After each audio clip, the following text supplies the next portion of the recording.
məhkəməyə çatımlılıq şəxsin öz mübahisəsini qanuni yolla həll edilməsini tələb etmək hüququnu verir və dövlətin də ona baxmaq vəzifəsi var. Dövlət artıq həmin mübahisənin həll edilmə vəzifəsinin baxmağı vətəndaş üçün çətinləşdirməli deyil, əksinə sadələşdirməlidir.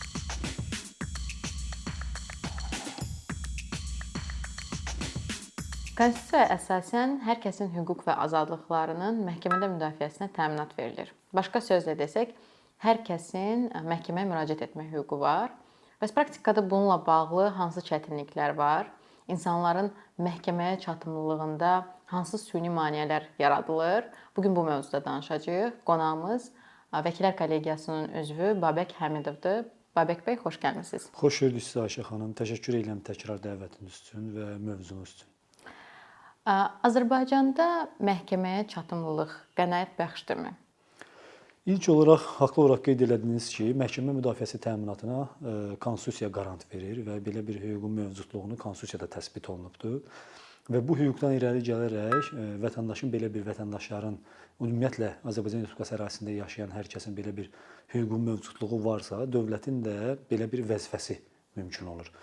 Dövlətin nəticə itibarilə bu vəzifəsini hansı qaydada, necə yerinə yetirməsi artıq onun yaratdığı məhkəmə hakimiyyəti orqanları və həmin məhkəməyə qədər ki, mübahisələrin həll etmə orqanları vasitəsilə həyata keçirilir.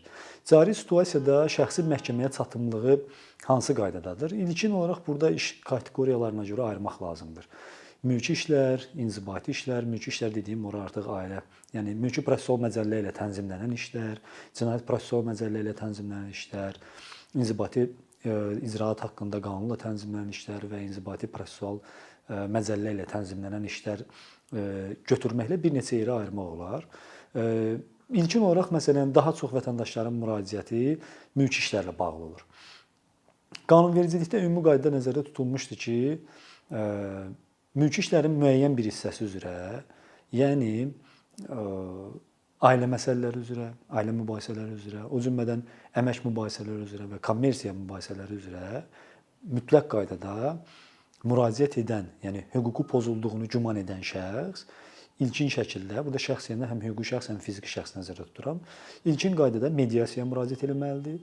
Məhkəməyə qədər həll variantı kimi mediasiyada iştirakı və mediasiyadan məsələnin həllinə nail olmaqla bağlı çalışması məhkəməyə müraciət etmək istəyən, hüququ pozulduğu güman edilən şəxs üçün məcburi qaydada nəzərdə tutulubdur. Bunun yaxşı və mənfi tərəfləri var. Bu bir mövzu. Digər bir məsələ məhkəməyə müraciətlə bağlı şəxslərin hüquqi maarifli olması. Bu ikinci məhkəməyə müraciət məsələlərində problem yarada biləcək və müəyyən hissədə problem yaradan məsələlərdir. Üçüncü məsələ məhkəməyə müraciətin sadəcə qeyd edilən işlərlə bağlı ancaq və ancaq elektron qaydada həyata keçirilməsi, elektron məhkəmə sistemi vasitəsilə həyata keçirilməsi bu müəyyən problemlər olmağına səbəb olan hallardır. Üçüncü məsələ məhkəməyə müraciətlə bağlı dövlət tərəfindən müəyyən edilmiş rüsumlarla bağlı məsələlərdir. Bunlara ayrılıqda danışsaq, ilkin olaraq məsələn populyar bir hüquq mübahisə sahəsi götürək. Bu ailə mübahisəsinə irəli gələn nikahın pozulması ilə bağlı, boşanmalarla bağlı. Qanunvericilik nə deyir? Qanunvericilik nikahın pozulması ilə bağlı, boşanma işləri ilə bağlı birbaşa olaraq onu bildirir ki, şəxs birbaşa olaraq məhkəməyə müraciət edə bilməz. İlkin olaraq nikahın pozulması üçün müraciət etmək olan şəxs mütləq qaydada ərazi aidiyyatı üzrə mediasiya şurasının təklifi ilə bağlı, yəni mediasiyada iştirakın təklifi ilə bağlı qarşı tərəfə məktub vurmalıdır. Burada bir sıra problemlər artıq yaranır. Birincisi, belə bir problem yaranır ki, Azərbaycan Respublikası hüdudlarından kənarda olan şəxsin mediasiyada iştirakı artıq qeyri-mümkündür. Ancaq qanunvericilik tələb edir ki, formal olaraq o məktubu göndərməlidir. İkinci olaraq eyni ünvanda yaşayan şəxslərə də məlumatlandırması ilə bağlı şəxsin şifahi məlumatlandırmasına yol verilmir. Mütləq qaydada poçt vasitəsilə öz yaşadığı, birgə yaşadığı, nikahın pozulmasını tələb etdiyi şəxsə müraciət etməlidir. Yəni əlində poçt qəbzi və mediasiyanın ilkin təklifi ilə bağlı, mediasiyada iştirakının ilkin təklifi ilə bağlı aidiyyatlı təklif sənədi olmalıdır. Üçüncüsü, azadlıqdan məhrum edilmiş şəxslər var ki, onların mediasiyada iştirakını qanunvericilik konkret olaraq tənzimləmir. Yəni onlar mediasiyada iştirak üçün saxlanma yerlərindən mediatora yanına gətirilmir. Yəni formal olaraq bu müraciətdə olmalıdır. Yəni cari situasiyada artıq mediasiyanın müəyyən formallığı göz önündədir və bu şəxsin məhkəməyə çatımlığının əsassız olaraq qarşısını alır. Yəni məhkəməyə çatımlığının əsaslı olaraq gecikdirilməsi başqadır. Əsassız olaraq qarşısını alan səbəbdir bu. Yəni ölkə hüdudlarından kənarda yaşayan şəxslə bağlı mediasiya arayışının alınması, mediasiyada iştirak etməməklə bağlı arayışın alınması nəticə etibarilə deməli şəxsin məhkəməyə çatımlıq hüququnu pozur. Bunu nə etmək olar? Şəxs birbaşa olaraq məhkəməyə müraciət edir və orada birbaşa olaraq qeyd edir ki, mediasiya baş tutası deyil. Çünki şəxs ölkədən xaricdə yaşayır. Mənim üçün onun ünvanı yoxdur və həmin ərizəsində bir dənə vəsatət əlavə edir ki, məhkəmə hüquq sistemində, elektron məhkəmə sistemində hakimlərin birbaşa çıxışı var ki, şəxsin ölkədə olub-olmadığını yoxlaya bilirlər. Və vəsatətində əlavə edir ki, həmin şəxsin ölkədə olmağını yoxlamanızı xahiş edirəm. Belə olduğu təqdirdə məhkəmə ərizəni qəbul edəndə artıq orada mediasiya arayışının olub-olmadığına yox, həmin vəsatətə diqqət verməlidir və vəsatət nəticəsində də müəyyən elədiyi təqdirdə ki, nəticə etibarilə şəxs ölkədə deyil, artıq mediasiya arayışını formal olaraq tələb etməsi aradan qalxmalıdır. Yəni deyirəm, bu hazırda qanunvericiliyin tələbi deyil, amma məhkəməyə çatımlığın səmərələşdirilməsi üçün ağlabatan bir həll təklif edir. Yəni mediasiyanın yaradılması ilə bağlı məsələdə digər qanunvericilik aktlarına aidiyyatlı işin səmərəli həlli üçün aidiyyatlı dəyişikliklər edilmədi və bu nəticə etibarilə məhkəməyə çatımlıq hüququnun vətəndaşların müəyyən hallarda əsassız hüquqlarının məhdudlaşdırılmasına səbəb oldu. Növbəti qeyd etdiyiniz məqamlardan biri elektron müraciətlərlə bağlıdır. Hal-hazırda qanunvericilikdə müəyyən müraciətlər yalnız elektron qaydada həyata keçirilməlidir. Bu nə dərəcədə məhkəməyə çatımlılığa təsir edir? İlkin surətdə onu qeyd etmək lazımdır ki, elektron məhkəmə sisteminin yaradılması innovativ addımdır və bu vəkillərin və hakimlərin işlərinin daha səmərəli, daha operativ həyata keçirilməsi üçün çox yaxşı haldır. Yəni bunun faydalı tərəfləri hüquq sisteminin işləkliyi üçün, operativliyi üçün çox yaxşıdır. Yəni vəkil istənilən vaxtı elektron məhkəmə sistemindən öz hesabına daxil olaraq nəticə etibarilə istənilən məsələ ilə bağlı, cari icraatında olan işlərlə bağlı ərizələr, vəsatətlər, işin özünü oradan yerləşdirə bilər. Artıq iş materiallarının kağız daşıyıcıda toplanması və nəticə etibarilə məhkəmələrə göndərilməsinə zərurət qalmır. Elektron qaydada bunu müraciət eləyir. Daha sonra məhkəmədə iştirak edəndə onu kağız qaydada təqdim eləyir. Yəni bunun olduqca səmərəli və faydalı tərəfi var. Amma və lakin burada bir məsələ var ki, ucqar kəndlərdə, ucqar rayonlarda İnternetin məsələn məhdud olduğu yerlərdə, insanların elektron imza ilə dövlət tərəfindən pulsuz təmin edilmədiyi yerlərdə, şəxslərin ailə hüququ məsələsi və yaxud da hər hansı bir əmlak məsələsi ilə bağlı məhkəməyə müraciətlərində artıq çatımlığa ciddi problem göstərir.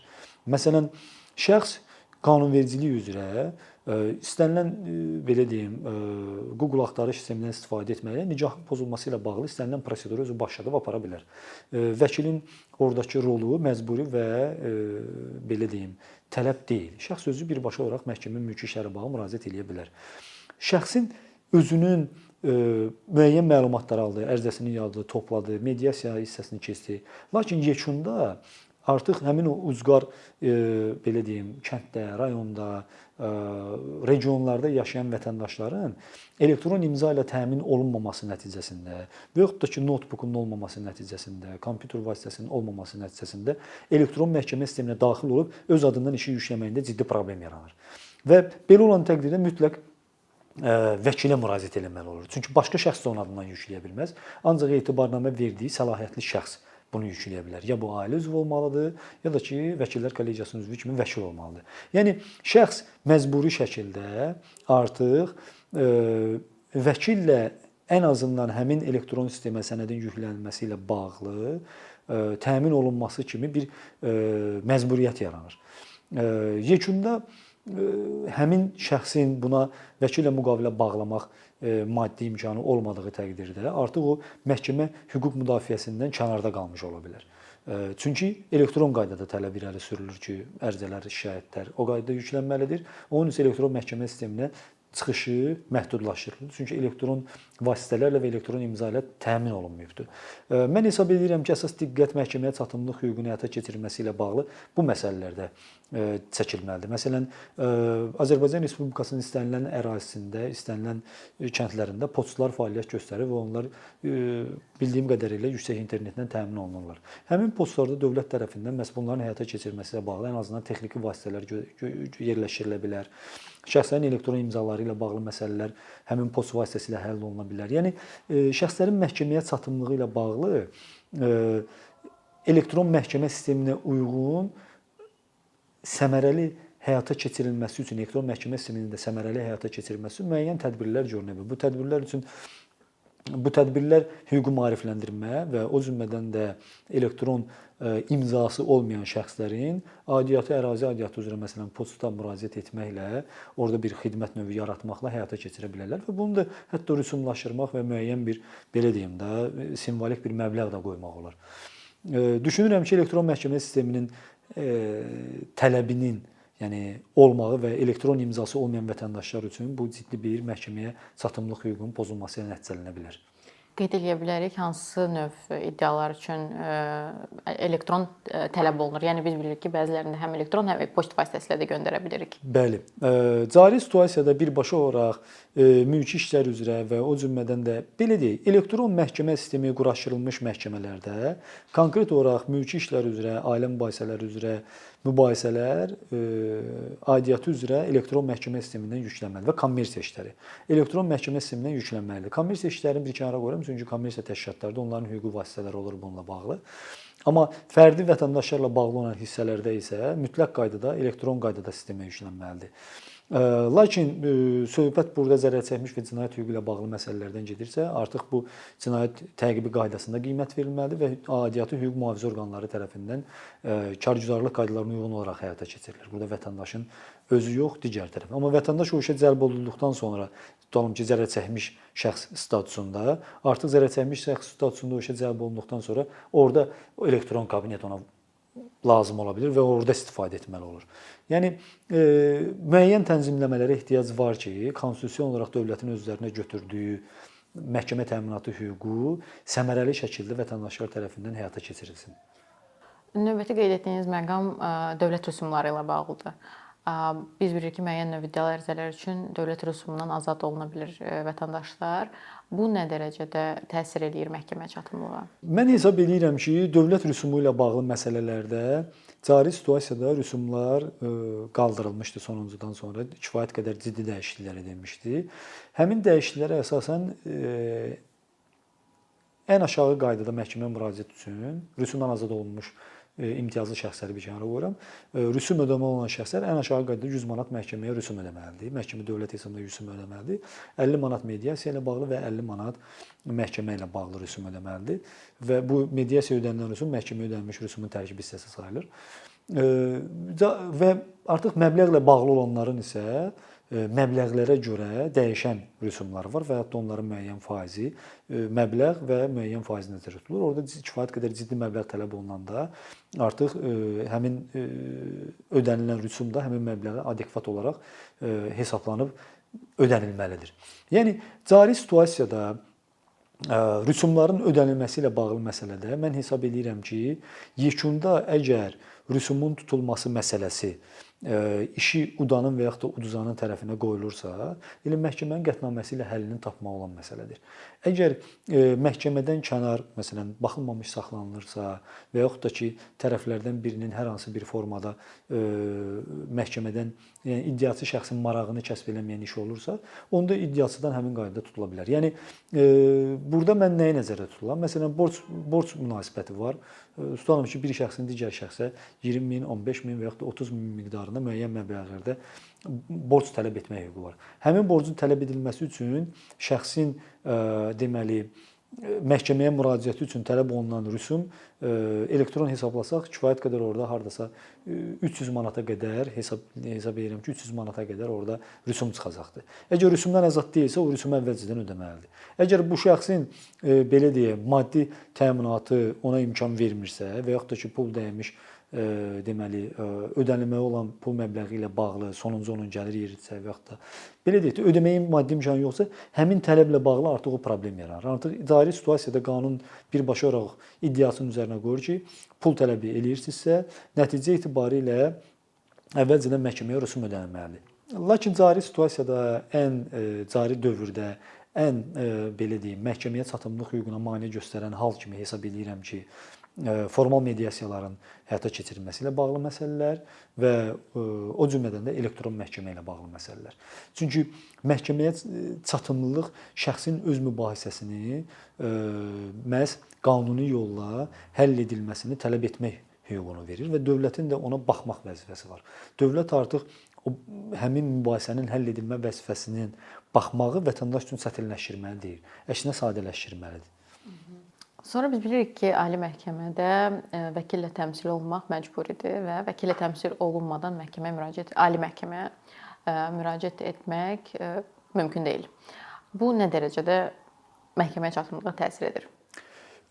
Düşünürəm ki, ali məhkəmədə vəkillə təmsil olunmaq hüququ mütləq qaydada, yəni bunu daha açıq şəkildə desək, vətəndaş mülki ailə mübahisələri ilə bağlı, inzibati məsələlərlə bağlı məhkəməyə özü fərdi şəkildə vəkil olmadan müraciət edə bilər və öz hüquqlarının müdafiəsini həyata keçirə bilər. Həm də ailə üzvü olduğu təqdirdə yaxın qohumların təmsil edə bilər hüquqlarını və müdafiəsini həyata keçirə bilər. Qanun ona icazə verir. Amma qanun orada qeyd edir ki, kassasiya şikayəti mütləq qaydada vəkil tərəfindən hazırlanmalıdır və ali məhkəmə əgər işvahi baxışla həyata keçirəcəyi təqdirdə mütləq qayda vəkillə təmsil olunmalıdır və bu ali məhkəmənin qanuna irəli gələn tələblərindən biridir. Vətəndaşlara göndərilmiş bildirişlərdə də o qeyd olunur. Mən hesab edirəm ki, bu ağlabatandır və məhkəməyə çatımlıq hüququnu pozmur. Niyə görə? Çünki qanunvericiliyin tələbinə görə ali məhkəmə işə mahiyyəti üzrə baxmır. Konkret olaraq hansı maddi və prosessual hüquq normalarının düzgün tətbiq edilib edilməməsi ilə bağlı məsələlərə baxır. Yəni artıq vətəndaş hüquqi maarifli nə qədər də olsa belə, ora artıq hüquq mübahisəsinin mahiyyət üzrə yox, həmin hüquq mübahisəsinin mahiyyət üzrə həll edildiyi zaman maddi və prosessual hüquq normalarının düzgün tətbiq edilib edilməməsinə baxır.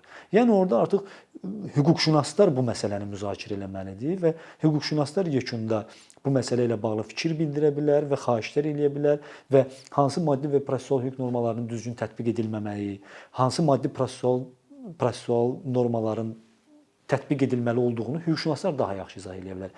Yəni bir növ ali məhkəmədəki araşdırma hüquqşünasların birbaşa müzakirəsindən keçmək olan bir şeydir.